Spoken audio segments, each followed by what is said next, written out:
So hey there, all you funny jerks, come talk to Dan about your work. Tell him all about your worst times. It's the art of bombing. Yeah, so the time that I would reference would be my third time doing stand-up. And the first show I did actually went semi-decent, and so did the second.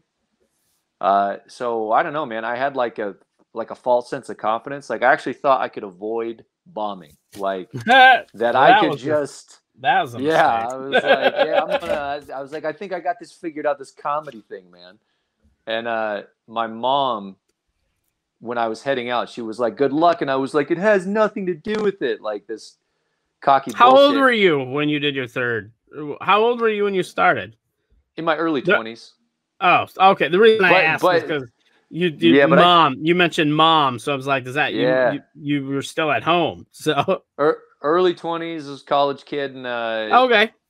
And I was kind of in and out, like in and out of comedy for a long time, but I went down there, man, and dude, I ate shit so hard, like so hard that the host came up afterwards to check on me, and you got to think, when you're seeing a bunch of new comics get up, you're going to see a lot of people eating shit, right? Yeah. Like, oh yeah. For him to come up to me to check on me, because that stood out to him like, oh, this guy's not okay. He's freaking out inside. And he came, put his hand on my shoulder. And he's like, "Hey, man, you okay?" And I was like, yeah, I'm cool. And I was not cool in the slightest, man. I mean, it was so traumatizing that I would drive out to the comedy club, which would take me 30 minutes to get there, back where I was living at the time.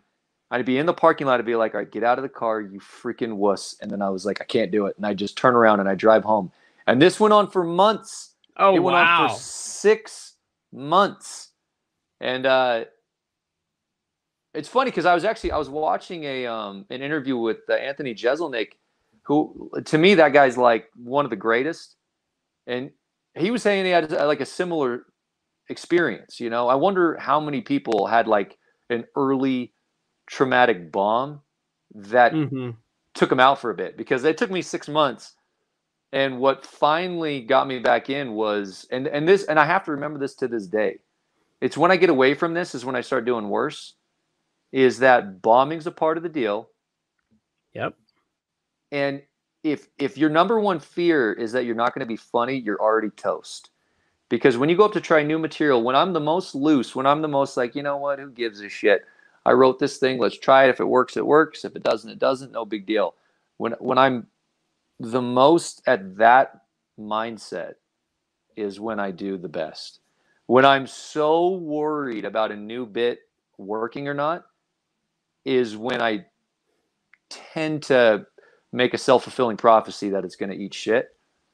And the thing that was really cool with the fact that I ate shit so hard to start and then like slowly built up a routine and eventually headlining set is when I finally stepped up and headline, which just happened about a year ago now.